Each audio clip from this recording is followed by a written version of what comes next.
Good evening, ladies and gentlemen. In the world of football, few names stand out as brightly as that of this legendary player. From breathtaking saves to unparalleled skill, this guy's impact on the game remains indelible. Joining me today, now in fact, is my good friend Sammy from Amchi, Mumbai, in this very special podcast episode of the Dead Ball Specialist as we delve into the extraordinary journey and the lasting legacy of the true icon. Yes, we are talking about Gigi Buffon. Good evening, Sammy. Your first thoughts? I love the fact that you called me your good friend, Sammy. That is the first thing that I want to talk about, alright? Before Gigi Buffon and before anything else, thank you for giving me that space in your life and in your heart.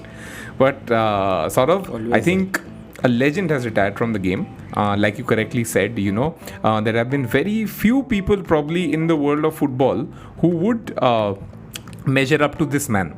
Not just because of, I think, the numbers that he's achieved, simply outstanding, he's played till the age of 45. But the fact of the matter is that he's one of those people who's highly respected across all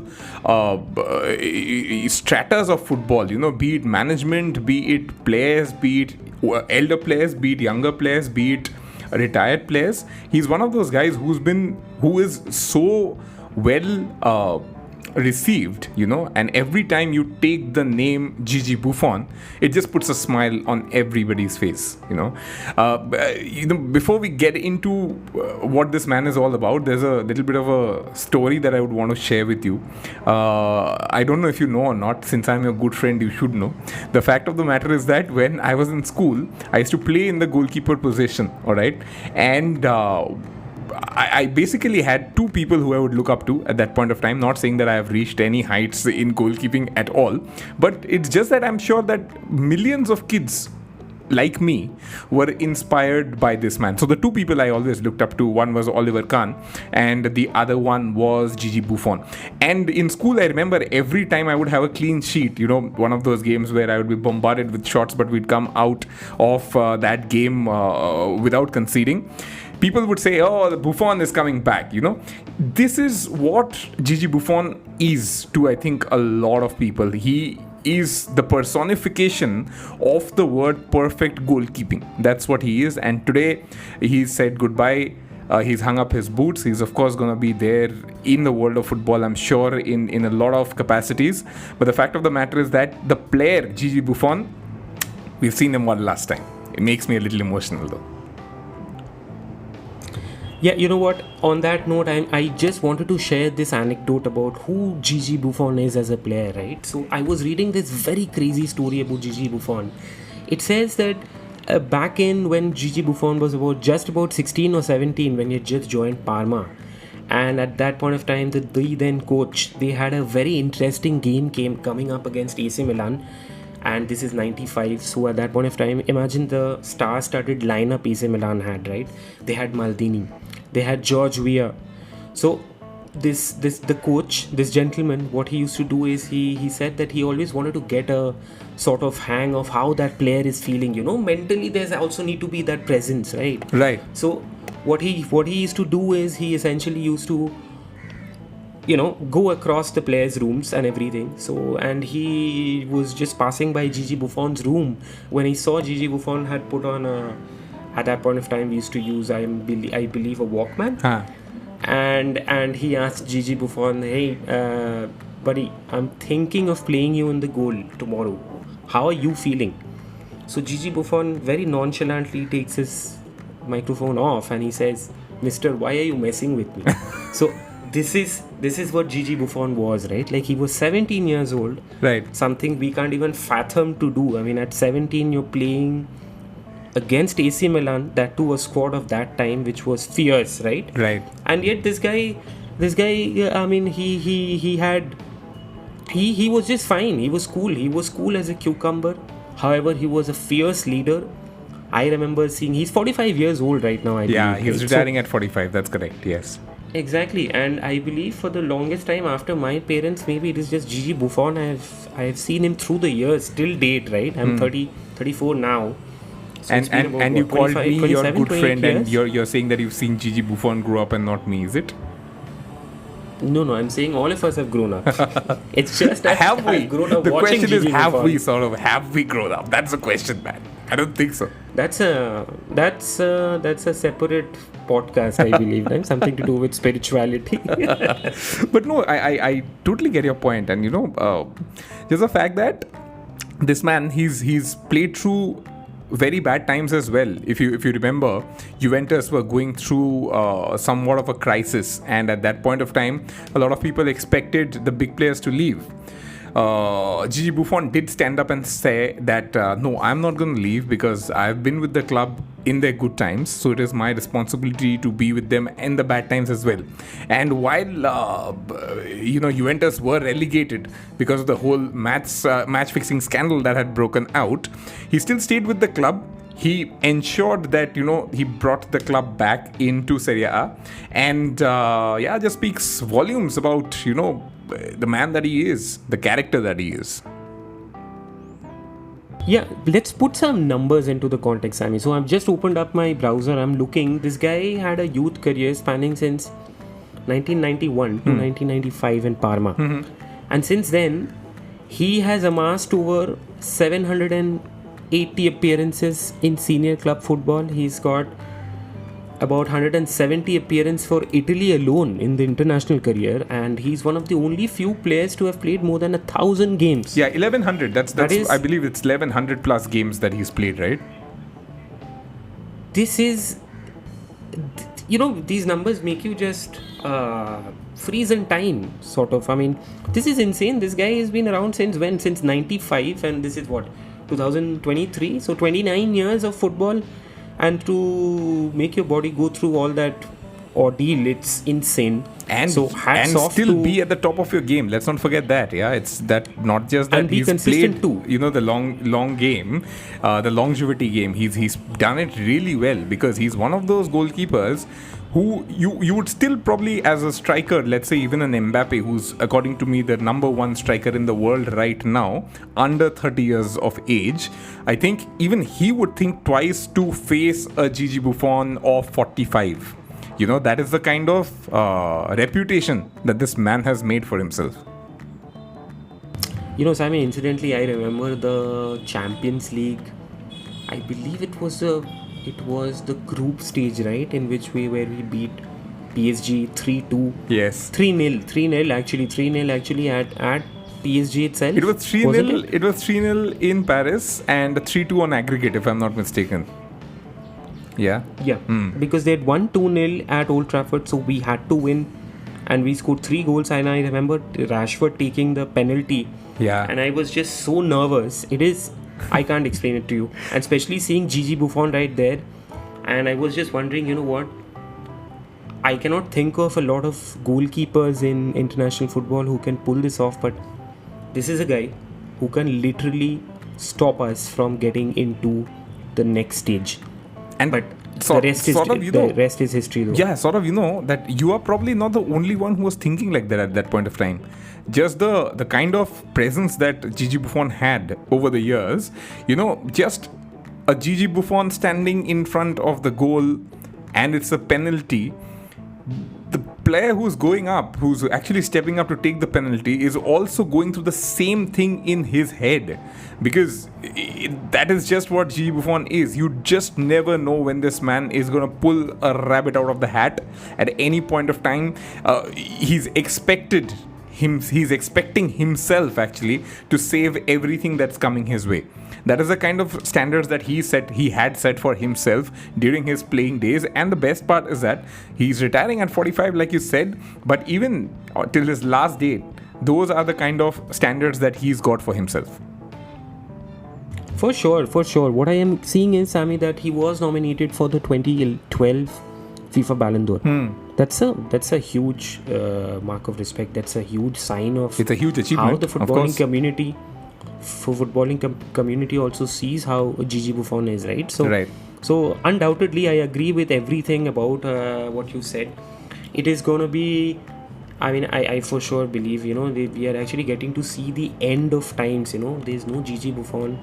There is no players like in a couple of years from now, there's going to be no Cristiano Ronaldo. There's not going to be any Leo Messi around. Yeah, I know, man. What is happening? Do you think are we reaching? We are kind of peaking towards the end of these legendary players who've been all around all our lives. That's the thing. That's the funny part about any sport, right? If you speak to your parents, they will talk about Pelés and Maradonas, right? If you speak to us, we, like our generation, you and I think a lot of us are gonna speak about Messi, about Ronaldo, about probably not in the same breath, but a David Beckham, a Paul Scholes, a Roy Keane, and Andres Iniesta. These are the names that we are gonna probably come up with. But the moment you kind of go past that, and now when you ask the Gen Zs that who is your favorite footballer, they're probably gonna come up with Mbappe. They're gonna come up with Gavi. These are the names that are gonna come up. João Felix. These are the names that are going to come up. That's how every sport kind of functions. I think that's why we call these players generational players, because they kind of define every generation. Even if you look at, since we're talking about goalkeepers, if you look at Oliver Kahn, there is a time that is kind of defined. If whenever you say the best goalkeeper, the first name that probably pops up in your head is Oliver Kahn. And I think Gigi Buffon is right up there when we talk about the times that he's played in till the age of 45, like we've, I think, mentioned like now a million times. But it really is, it's interesting. There are two people, right? Honestly, between you and me, there are two people who I think their bodies are just differently made. One is this guy, Gigi Buffon, and the other one in cricket is James Anderson, right?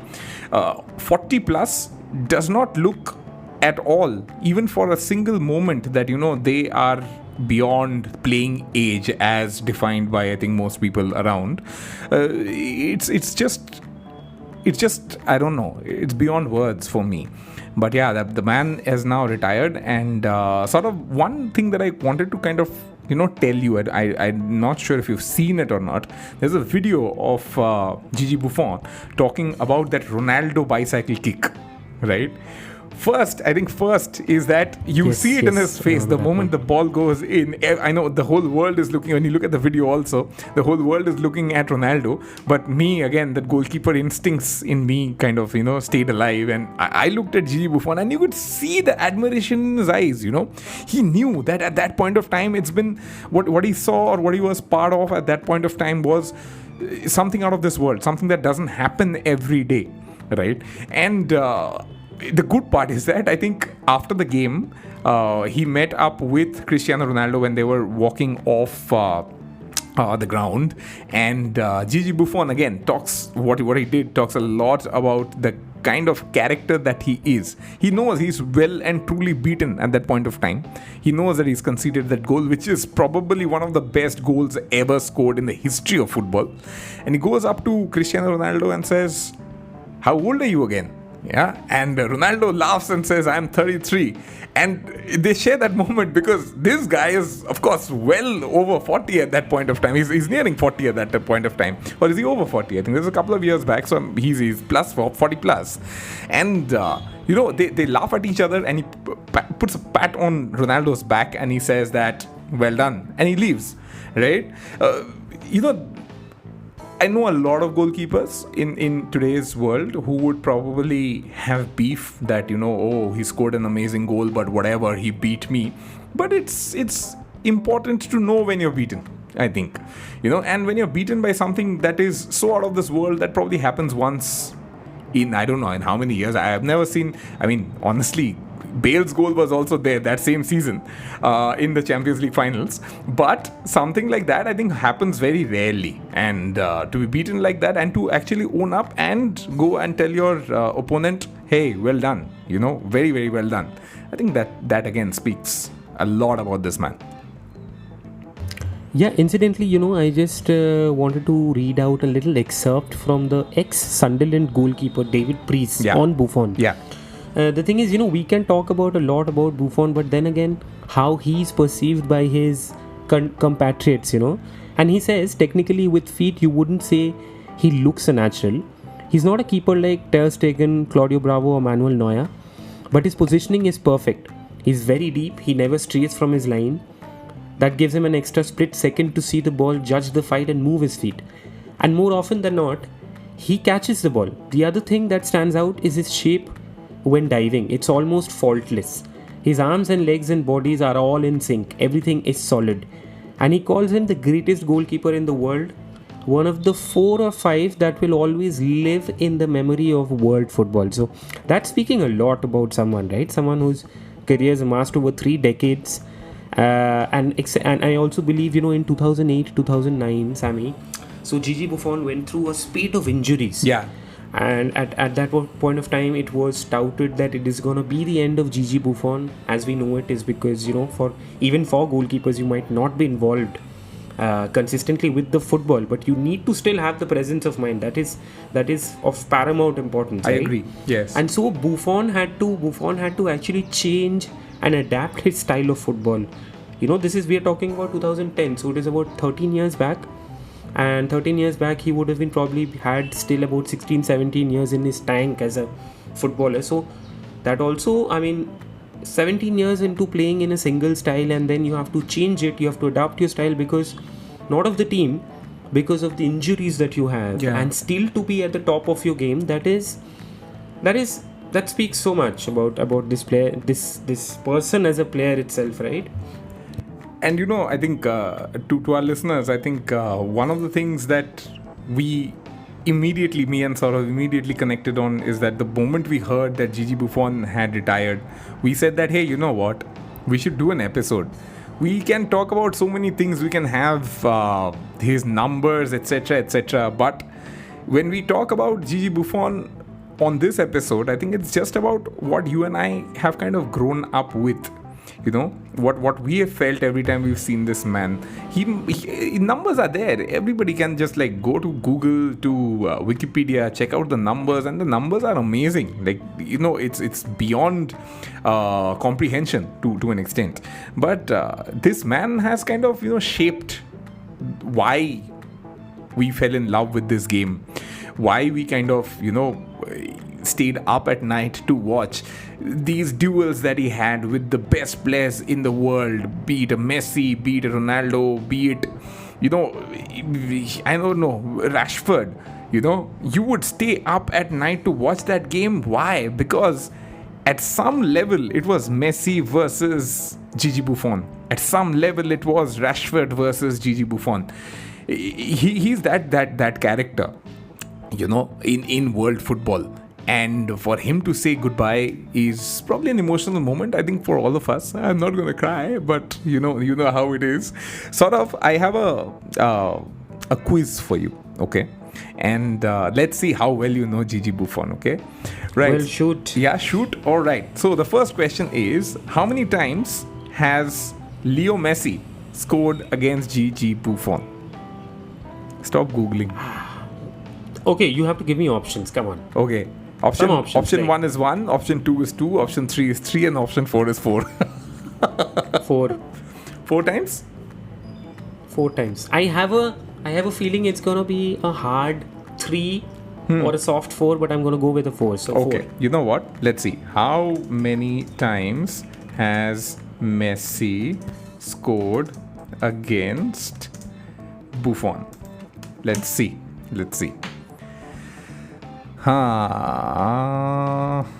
They've faced 6 times and he scored in just one of those games. So this one goal.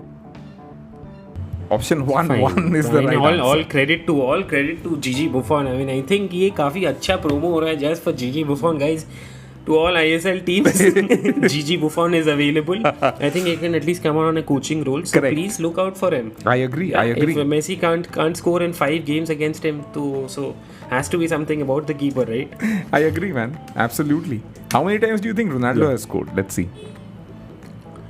Okay, once I know for sure. It was a I final. think everybody knows that one time for sure. Okay, how many games have they played? I'm not so sure. See, how I many am times googling this as we Madrid's speak. played. Cristiano Ronaldo against the best goalkeepers. 11 goals versus Buffon. 10 goals against Oblak. 9 versus Neuer. 9 versus Courtois.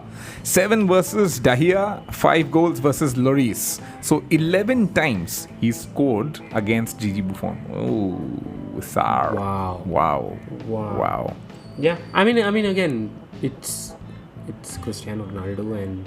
It's Cristiano But Ronaldo. today it is not about Cristiano Ronaldo. It is about Gigi Buffon and Gigi yeah. Buffon. It is Cristiano only. Ronaldo, by the way. It's not find out Cristiano some Ronaldo. good stats. No, just find a couple of stats that work in his favor and not someone All right, else's. let's see. Let's also check.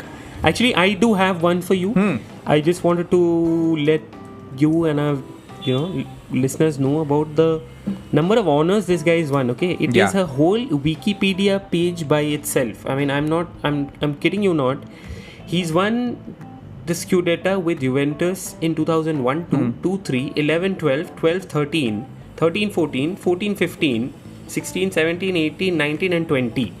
So he's won the Scudetta since 2011 to 2020 every year. Every single year. Every year he's won it. He won the league with Paris Saint-Germain. Okay, that's fine. He's won the World Cup with Italy, of course, the 2006 World Cup. How can we forget that? He's right? a World Cup medalist, baby. Gold medalist. Yeah, it's just the Champions. He's also come up as the Champions League runners-up. He's not won the Champions League. The one glory that has still eluded him all his life was the Champions League. Yeah, that's because So, but Ronaldo yes, was winning this it all is- every time.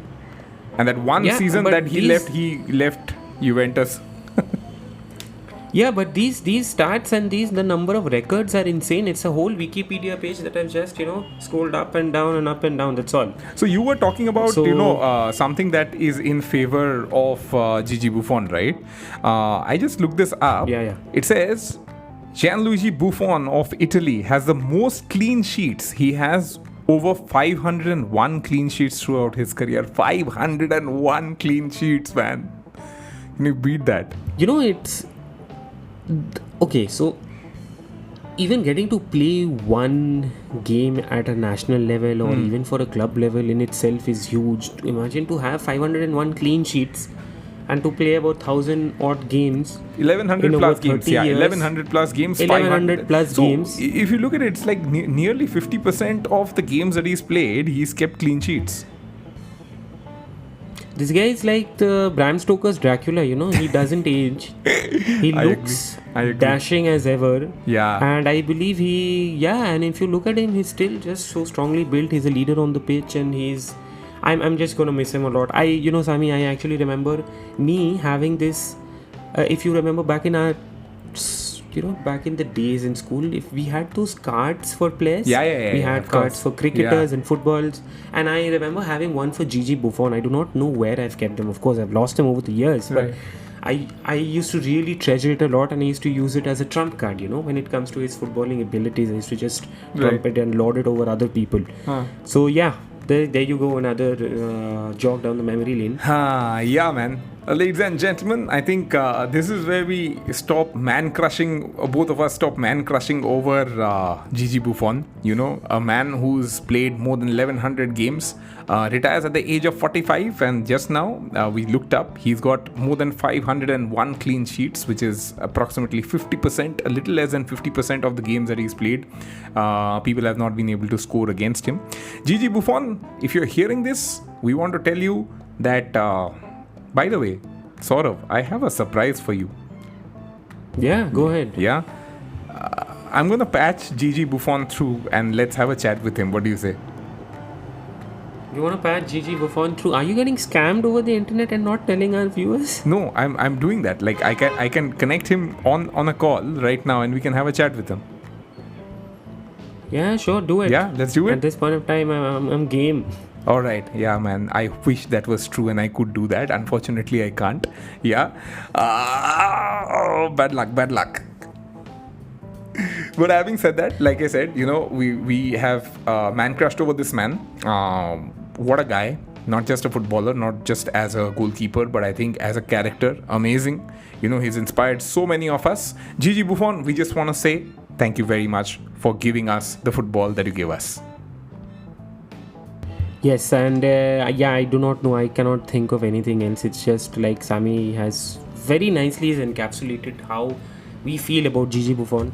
So if you like this episode, or if you think there's something about Gigi Buffon that you'd like to tell us, so it kind of works both ways. So you reach us out to on our social medias. I'm available on Twitter and Instagram as Waza2188. And I'm Sammy? available across social media. Any platform you pick up, just go and search for RJ Sammy07. I am 100% sure you'll find me over there. Superb. So Sammy, you have any closing thoughts? You want to just end this for our viewers and let them know what our thoughts are? My thought is that I am sad that Gigi Buffon is gone. Why? Because Gigi Buffon is gone. He's not gone, like he's not dead, but you know what I mean. I'm not going to see him play. And every time I want to see him play, I need to go and check out his videos on YouTube. That's a problem. I have spent an hour today doing that. Well, I think this is where we say goodnight, goodbye. And we continue doing that on, I think, a FaceTime call where we can share each other's screens and watch, yeah? What do you say? Let's have a party. Yes, that makes a lot of sense. Let's do that. Thank you very much, guys. Thank you to listening to us. And thank you so much for being a part of our podcast, The Dead Ball Specialist. This was a very special episode from The Specialists. Ciao. Ciao.